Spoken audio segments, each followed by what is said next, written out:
Maraming pagtatangka ang mga tao na busisiin ang Diyos. Unawain, kilalanin ng ganap. People usually fail to understand God. Many attempts fail at agreeing with God, and therefore many people fail to obey God. Because of that, a lot of people are not blessed, and they don't benefit from God because they do not see eye to eye with what they think God should be. What accounts for such failure? Bakit maraming pagtatangkang unawain ng Diyos ang umuuwi sa kabiguan?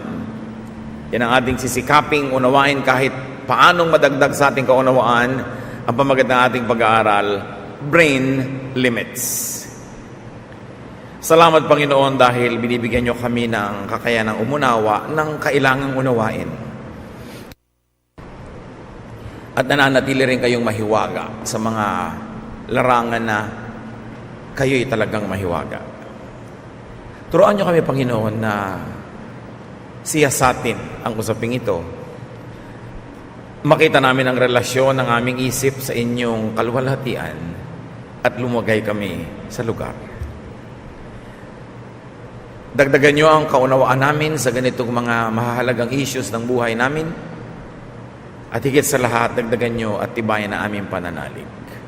Sa sandaling ito, humihingi kami na inyong pagbabasbas, paglilinis, pagpapalakas sa aming mga katawan, pagpapagaling sa aming mga karamdaman.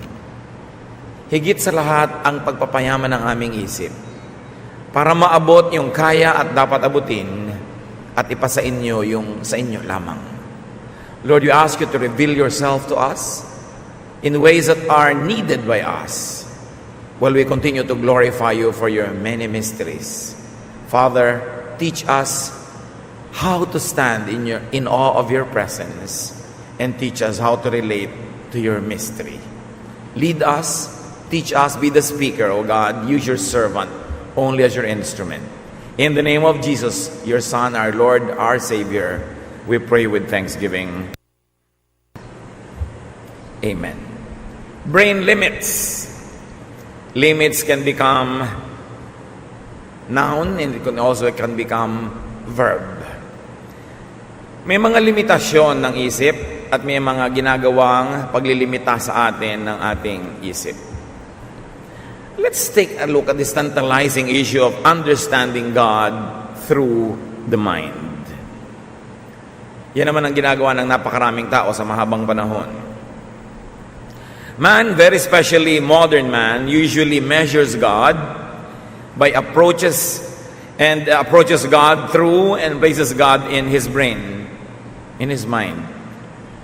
Kung meron tayong ginagamit na tulay para unawain ng Diyos, madalas ginagamit natin ang ating utak, ang ating isip. But then we fall into the proverbial story of a boy trying to put the water of the ocean in a very small hole that he dug in the sand. Akala niya pwede, akala niya kasya, at akala niya doon lang pwedeng ilagay yung tubig ng dagat sa maliit na hukay na ginawa niya sa buhangin. People try to decode, to simplify, and to understand God through logic, based on reason, which is based on knowledge. Yun yung proseso. Gusto kong maintindihan ng Diyos, therefore gagamit ako ng logic. Gagamit ako ng mga theorems, mga constructs in my mind, philosophies. Gagamit ako ng pangangatwiran, at siyempre ang pangangatwiran ito ay nakasalalay lang naman at nakabase sa alam ko, sa mga knowledge and building blocks of knowledge. Even theology attempts this approach to understand God through logical thinking, and therefore it leads to a lot of conflicts. Philosophy uses logic and reason. This attempt cannot fully succeed. This attempt fails. Why? Because man's knowledge is imperfect, while God is perfect. Pag dinaan mo sa runong, sa talino, sa katwiran, ang pag-unawa sa Diyos, konti lang ang iyong mararating, hindi ka makalalayo, at pagkatapos magdidilim na dahil ang karunungan mo ay kulang, samantalang ang Diyos ay ganap. 1 Corinthians 13, 9 to 12.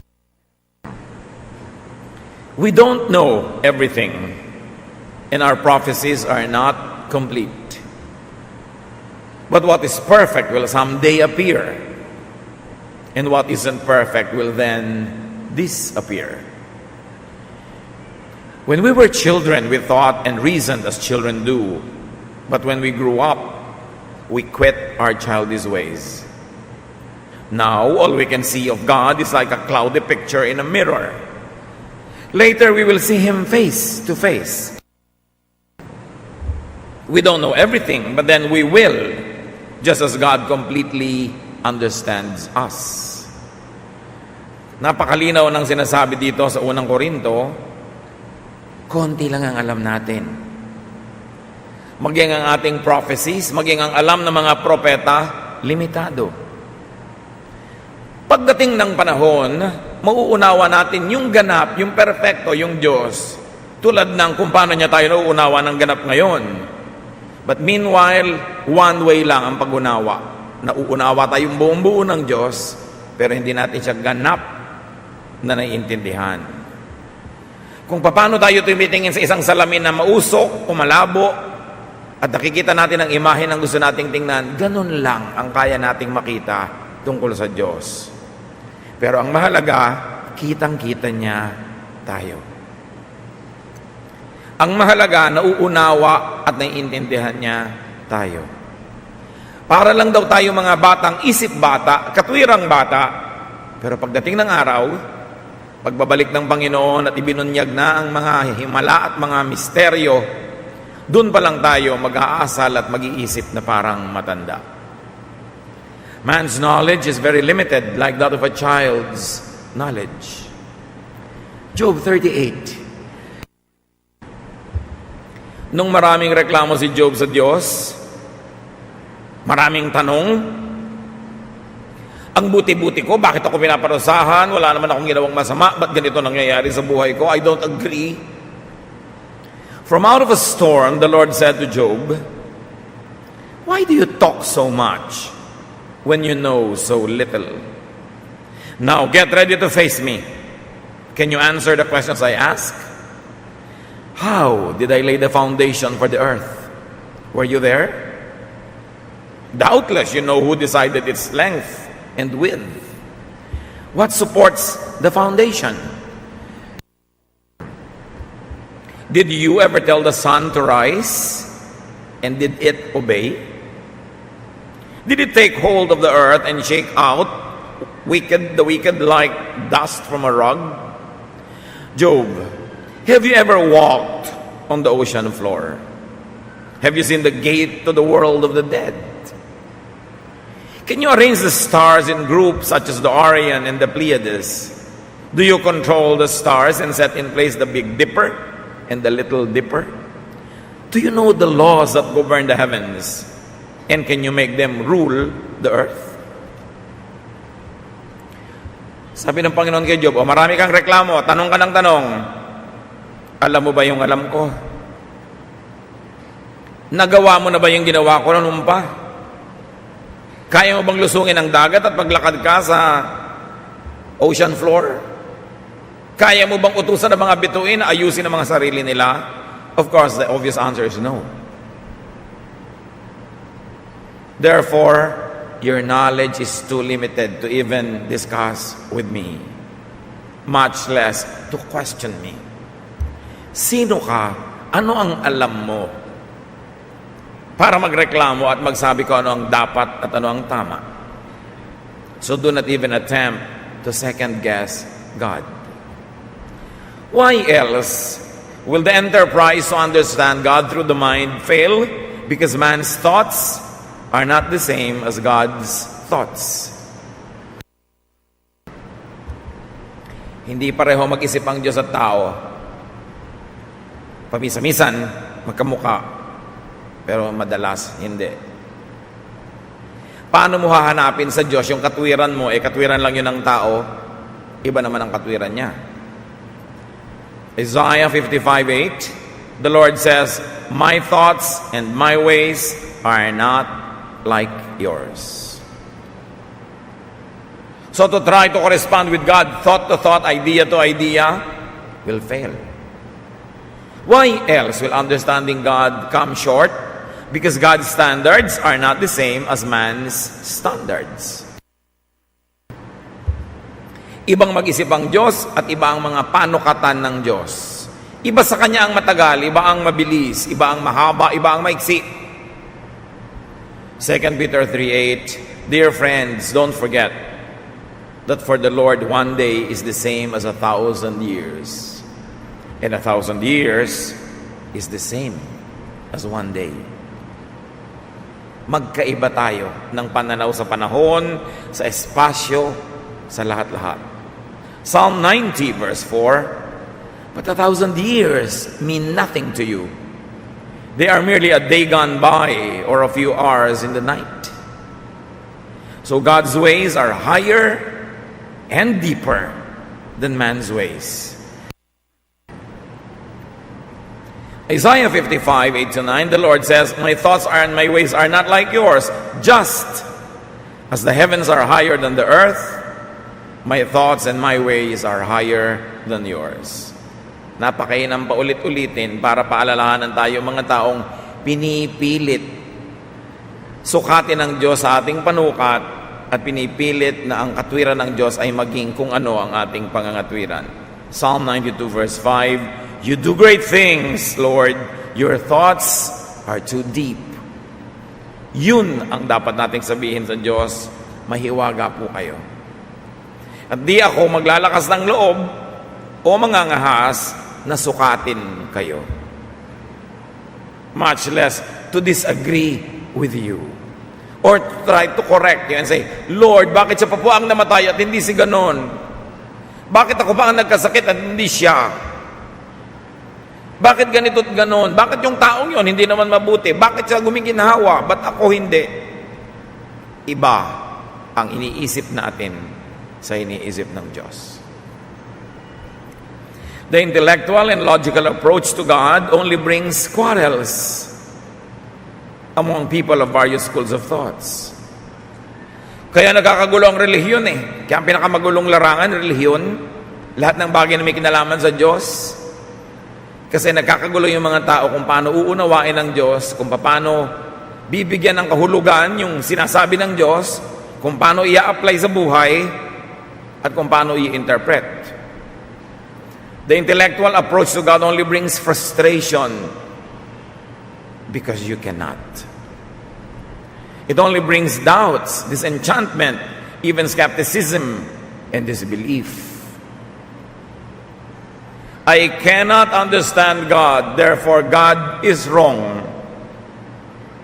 I cannot see God, therefore God does not exist. I do not agree with God, therefore God is unjust. Ganun ang inaabot ng mga taong puro isip lang ang ginagamit. But doubt and skepticism and disbelief result in grave loss. Yung isip ng isip tungkol sa Diyos, yung gustong distrongkahin yung Diyos sa parang Lego, ikabit, buuin, tanggal-tanggalin ang mga parts na akala mo science experiment, sila ang nalulugi. Dahil kung ang wakasan ng kanilang mga paghahanap duda, kawalan ng pananalig, lugi sila. Dahil ang tunay na mayaman yung nananalig. Ang tunay na kayamanan ay pananalig because faith can move mountains. Faith can even heal you of your infirmities when you truly believe. God said with faith, nothing is impossible. But without faith, nothing can be done. And without faith, it is impossible to please God. So if your inquiry, based on logic, based on human reason, based on human standards, will only lead to confusion and later on to the weakening of faith or to the loss of faith, kawawa ka naman. Paano ka harap sa kamatayan kung wala kang pinaniniwalaan? Paano ka harap sa mga mabibigat na dagok ng buhay Paano ka haharap sa katotohanan ang lahat ng tao'y mamamatay? Hebrews 11:6. But without faith, no one can please God. We must believe that God is real and that He rewards everyone who searches for Him. So sasabihin na iba, yung pala searching, so I'm searching. Why will I not be rewarded? Yes, but how will you search? Will you search through the mind? Will you search through the logic, through reason, or through something else? Tayo pong mga tao ay merong tatlong elemento: body, soul, spirit. The body is that which takes from the earth, which is from the ground, which goes to the ground when we die. Soul is our emotion, our personality, which is based on thought, which is really based on the mind. How you think, that becomes your personality. And that also dies, apparently, when the body dies. And then we have the spirit, which is from God, which returns to God. If you want to correspond with God, you cannot correspond through the body. The body is very limited. Although we can correspond with God up to a point. You want to correspond with God, you cannot correspond with God fully through the mind, because the mind is limited. How can a created mind, how can a finite mind totally comprehend an infinite God, an infinite creator? So, you will go to a dead end when you use your brain to understand God. And when you use your brain to try to connect with God, it's going to be very limited. Thoughts, reason, theology, philosophy can only go so far. But you want to correspond with God through your spirit, because the Spirit of God is in you and you are the temple of the Holy Spirit. Sabi nga sa Romans 8:28, you don't even know how to pray, but the Spirit helps you by interceding and praying for you. It means that your brain does not know what to pray for. Your thoughts cannot know what really God wants to give you and what you should be praying for. Therefore, the Spirit bypasses your brain, your reason and your logic, and your spirit connects directly with the Spirit of God, and there is correspondence between the two worlds, heaven and earth, through your spirit and the Spirit of God, not through your mind, not through your body. You are body, mind, and spirit. You are body, soul, thought, and spirit. At yung pagtatangka na makarating at maunawa ang Diyos sa pamamagitan ng physical or mental procedures will never yield so much. That's why it is important to develop our spirituality.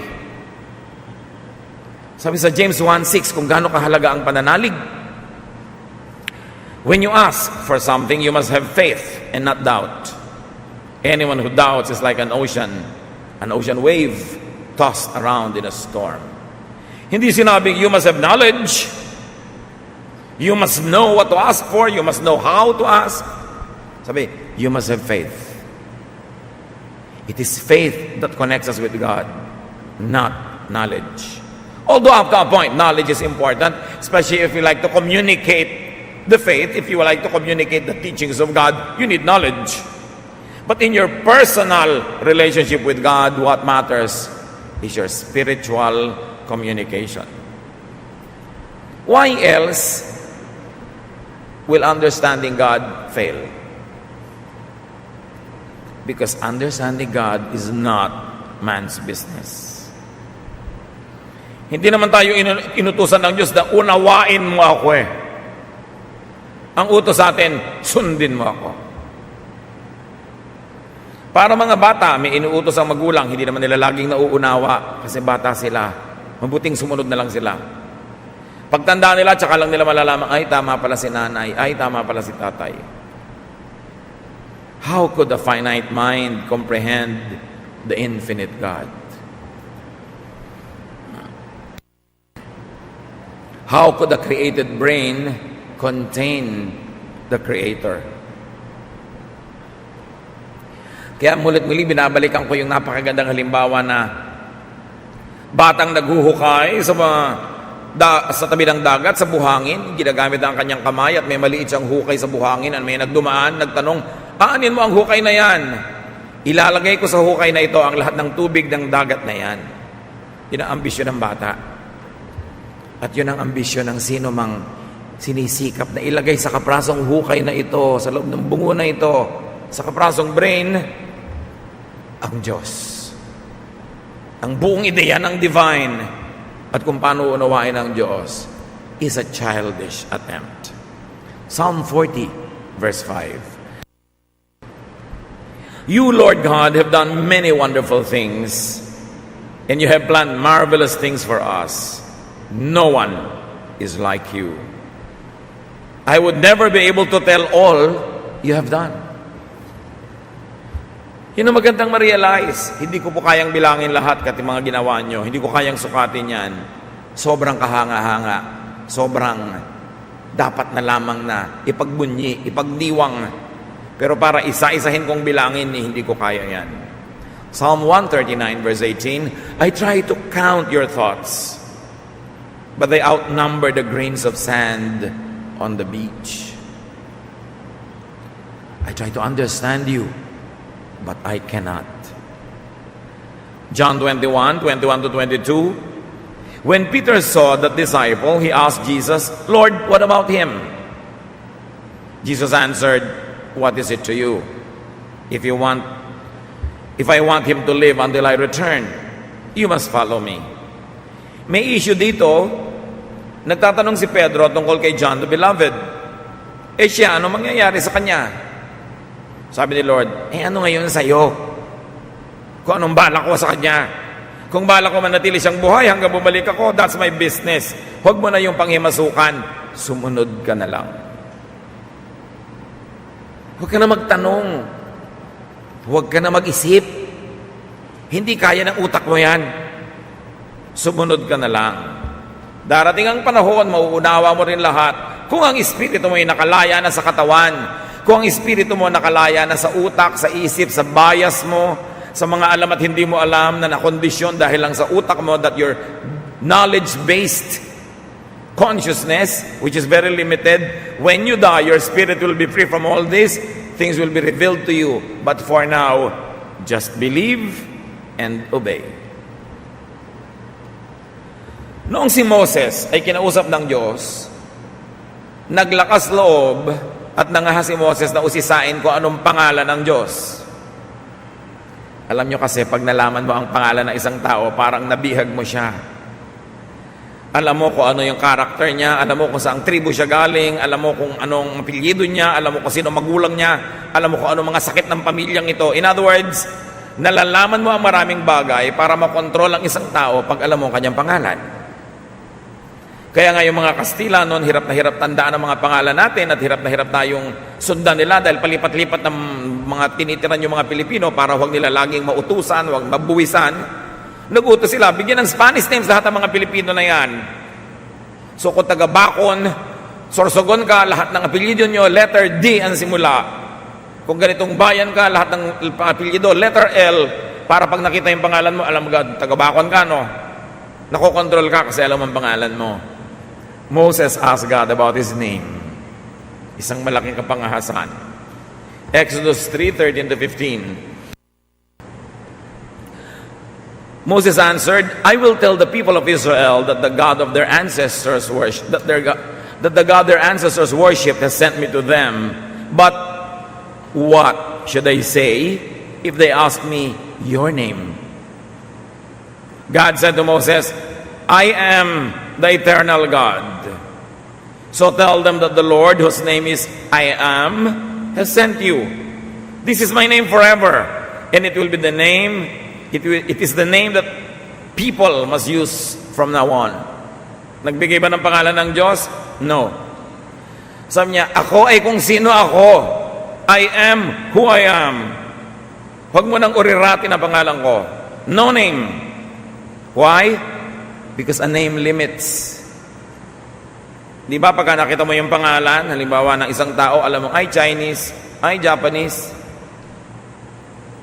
Pagka sinabi halimbawa, ganito yung pangalan niya, alam mo ang ethnicity. But God is beyond all that.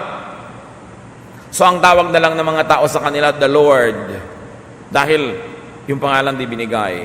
Kaya din ayaw ng Diyos ang imahen.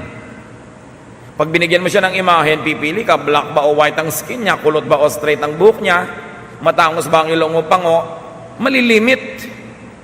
No name, no image, because God is infinite. God is beyond name and beyond image because He is eternal. So sabi niya, I am who I am.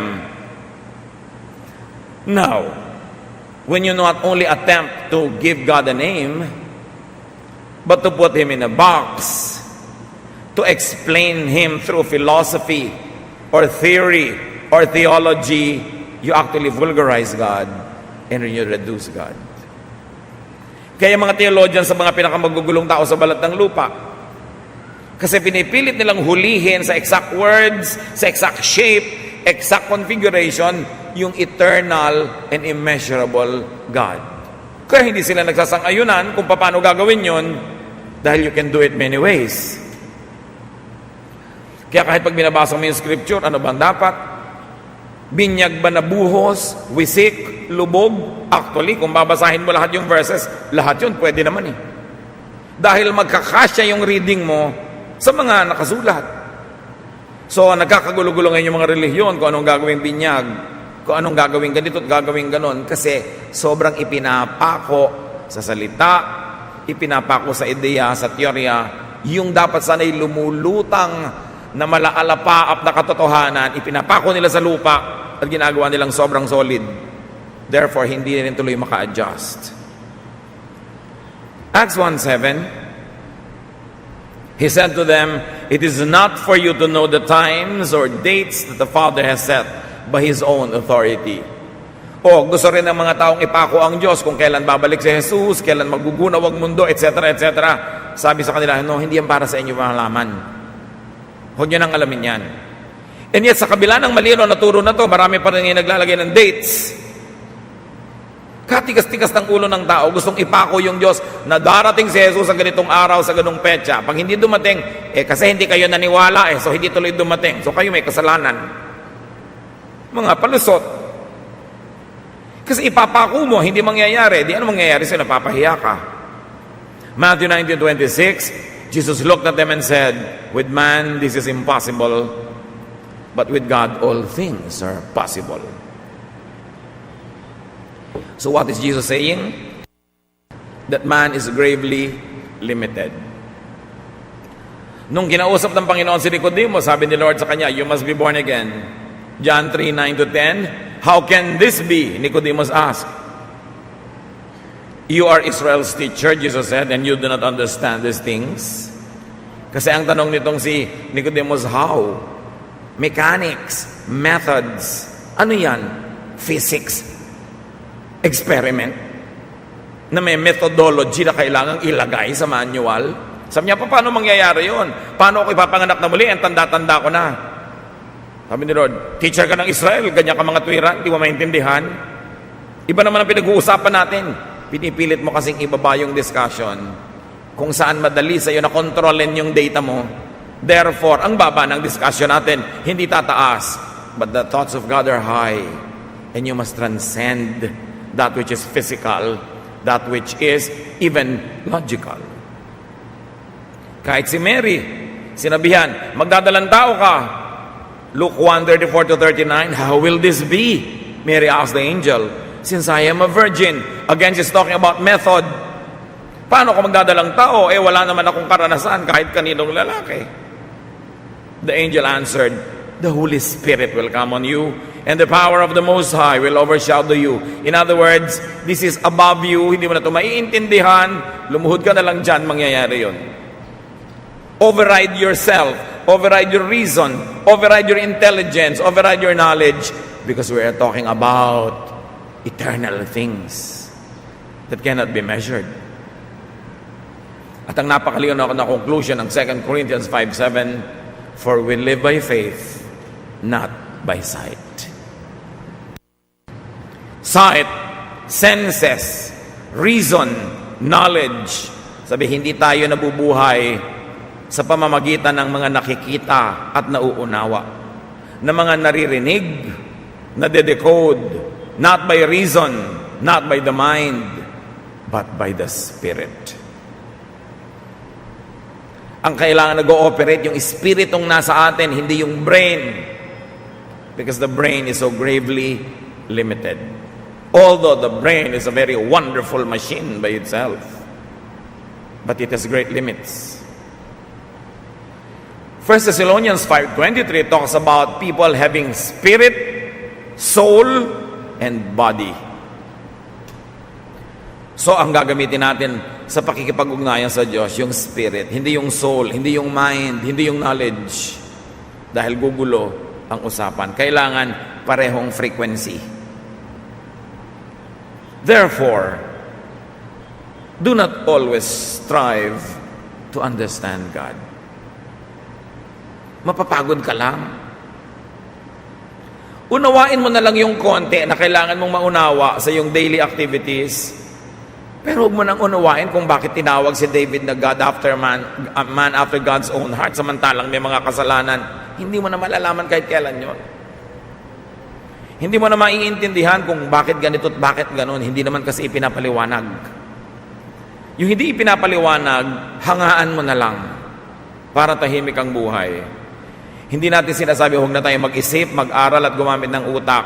Merong saysay yan, pero hindi sa mga bagay na espiritual. Konti lang ang saysay niyan para magka-discipline ka lang how to think, how to make conclusions. And your conclusion is, I cannot think about this because this is beyond me. Just hear, believe in, and obey God. Alam niyo yung walang alam at yung maraming alam na mali, pareho lang yung mangmang, napagod pa yung marunong. Don't over-theologize only to have to over-apologize. At ito po, kung minsan, ang kalabisan ng mga seminaryo, mga religious schools, tini-theologize ang Diyos. Sobrang kinakahon, sobrang inuunawa. Pinag-uusapan pa kung gaano kahaba ang balbas ng Diyos Ama. Paano ba nag-uusap ang Diyos Ama at Diyos Anak? Paano uupo sa kaliwa at sa kanan? Paano naging kalapati ang Espiritu Santo? All of these are realms of thought. But these are symbolisms to make us understand. Sabi sa Bible, I speak in human terms only because of your natural limitation. God cannot speak to us at His level because we are humans. Therefore, God uses human language, human poetry, human symbolisms to give us a clue of what He wants and what He wants to communicate. But you cannot nail down every thought to what is at the level of the mind. Ang sobrang gumagamit ng logic, nakukulong, nasusukol. Kaya yung sobrang nagtiteologize tungkol sa Diyos, may iba pang subject, apologetics. Kasi lahat ng hindi maipaliwanag at gumulo ng gumulo dahil sinikap nilang ipako sa utak ng tao, meron ngayong mga hindi maintindihan, may mga loose ends, may magulo, may iba pang subject, apologetics. Para pagtakpan lahat yung kaguluhan na yon. Hindi naman sana magulo kung hindi mo inuurirat. Hayaan mo na lang na nandun, di mo naman kailangan sa buhay mo na maintindihan lahat yon. That's why a full-blown science and art of apologetics had to be invented by the Bible schools. So do not over-rationalize. Yung mga if P, then Q. Na Lord, bakit po ako nagdasal? Namatay yung pinagdasal ko. Ba't po siya hindi nagdasal, hindi siya namatay? Yan yung mga if P, then Q. Kasi ipinapako mo ang Diyos na pag ipinag-pray mo, gagaling. Hindi naman laging ganon, di ba? Meron namang tatanong, ba't po ako magpe-pray kung hindi rin lang laging gagaling? Sabi, mag-pray ka eh. Again, you use your logic to confuse yourself. Hindi maaaring bihagi ng isip ang Espiritu ng Diyos. Kaya kahit kailan hindi ako papato sa mga debate, may imbitasyon, debate, magbabakbakan yung mga pastor, mga theologian, mga leader ng iba-ibang relihiyon para panoorin ng kung sino-sinong naaaliw sa kanilang mga bakbakan, pero wala rin namang mararating yun eh, kasi wala rin namang papayag na manalo yung isa. Pinagtatalo-talunan kasi pinipilit bihagi ng isip. Therefore, ang tingin ko sa Josh Green, Sabi ng iba, hindi, blue ang nakita ko. Yung iba, hindi, orange. Mag-aaway-away kayo ngayon. Yung pala, rainbow naman yung Diyos, no? Lahat kasya. Pinipilit kasing pag-awayan ng mga hindi naman dapat. The brain is too limited. Words, ideas, constructs are too limited. Kaya I speak in human terms because of your natural limitation. Si Paul sa Acts 17:23-24, I was going through your city and looking at the things you worship. I found an altar with the words, to an unknown God. You worship this God, but you don't really know Him. So I want to tell you about Him. This God made the world and everything in it. He is Lord of heaven and earth, and He doesn't live in temples built by human hands. Maraming mga nagbabasa ngayon ito, minamasama nila yung mga Greeks na meron silang to an unknown God, meron silang dambana to an unknown God. But the truth is, it was a healthy and wise blank space for the unknown that the Greeks allowed themselves to have. Sa katalinuhan ng mga Greeks, alam nilang hindi sila ganong katalino,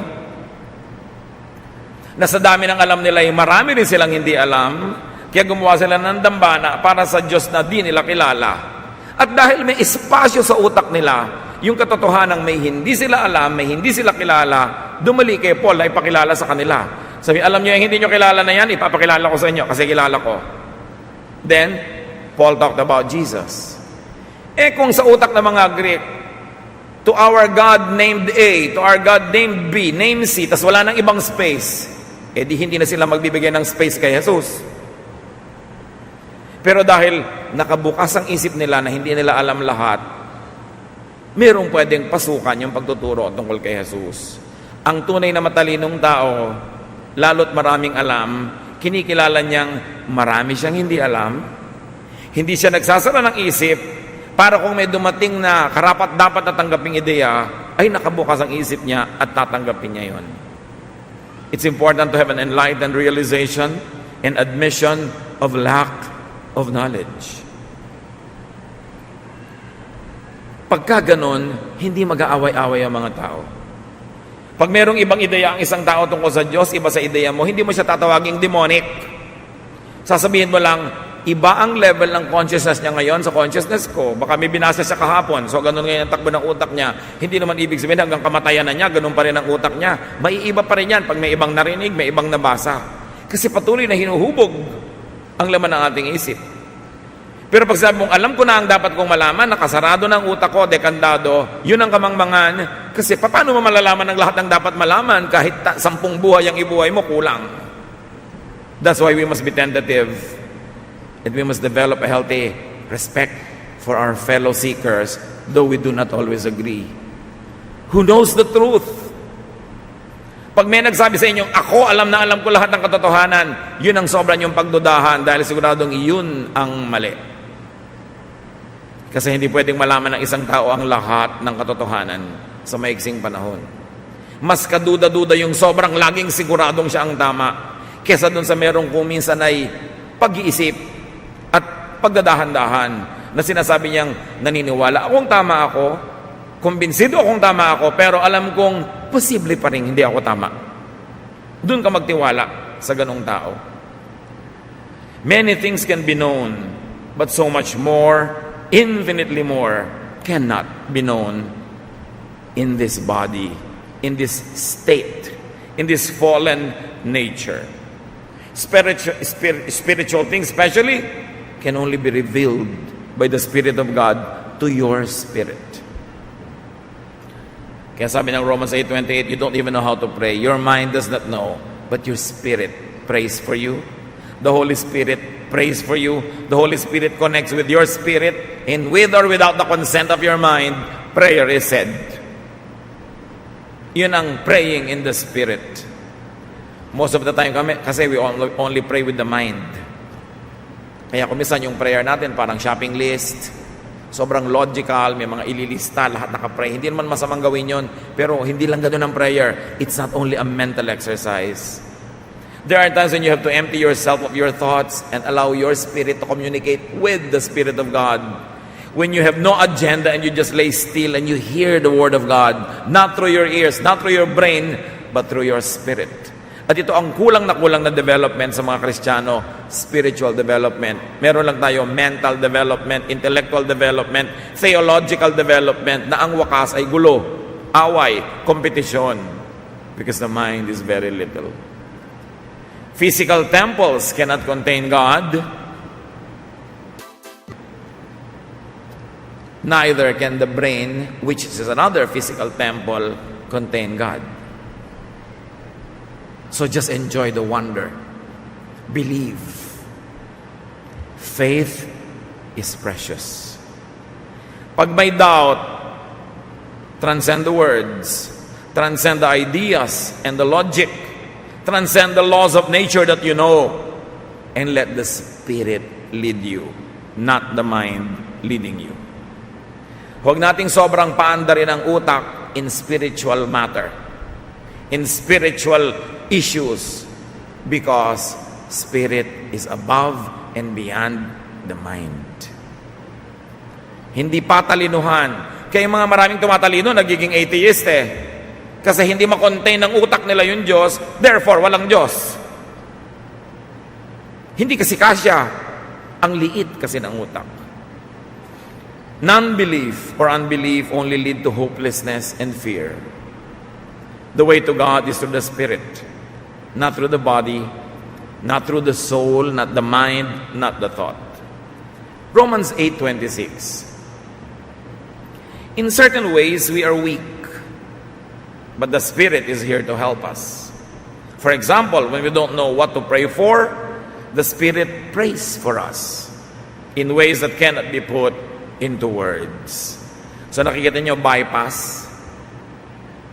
Di ba kung may mga bayan na masisikip, may mga kalsada na bypass, diversion road. Hindi na dumadaan sa bayan, dadaan na sa mga bukid para makarating doon sa susunod na pupuntahan, hindi na abala. Sabi, ganon din ang pananalangin.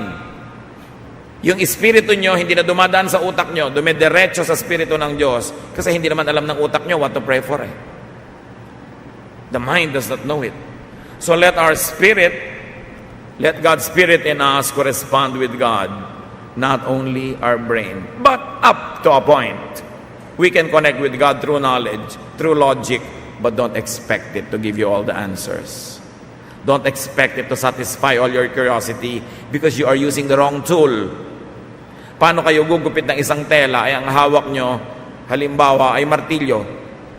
You can only succeed up to a point. But the tool to get into the spiritual world, the tool to understand the Spirit, and the tool to be ministered to by the Spirit is our own spirit, not the mind. Because the brain has limits. The brain is a gift for us. Gamitin natin para matuto tayo kung paano gumawa ng bukayo, paano magmina ng ginto, paano gumawa ng tulay, pero hindi yan ginagamit para unawain ng Diyos. It's an altogether different game. Develop your spiritual correspondence with God beyond the brain, despite the brain, and therefore transcend the doubts and the questions and move on in faith so that what God has in store for us can happen. And we will develop not only our faith in God, but also our faith in humanity, in other people inhabited by the Spirit of God. And then, of course, even when death comes, we will not be sad or bitter or afraid because our spirit is already connected with that which is eternal. Ama namin, patatawarin niyo po kami kung kumisan sobra kami nagagaling-galingan, nagrurunong-runungan, mali naman at kulang yung tools namin para kayo maintindihan. So turuan nyo na lang kami, Panginoon, na alamin kung ano yung useful sa daily life. At yung mga hiwaga, mga misteryo nyo, ireserba na lang naming maunawa pagdating ng panahong ipagkakaloob nyo na sa amin. At ibubunyag at ihahayag nyo sa amin ang walang hanggang karunungan nyo. While for now, O God, allow us to use our thoughts, our brains, progressively, productively, and even in a spiritual way. That our body, our thought, our mind will become your servants. Teach us to know you beyond thought, but through our spiritual experience. Pagbulay-bulayan natin mga kapatid na ilang sandali pa, tingin natin sa Panginoon yung kanyang personal na paghipo sa atin. Para kung ano man ang mga tanong nating nagpapagulo lang, ay maiwan na natin sa isang tabi at ipagpatuloy natin ang paglago ng ating espiritu. O Lord, teach us how to develop a spiritual, not an intellectual, relationship with you. Sandali tayong makinig sa mga iniudyok pa ng Espiritu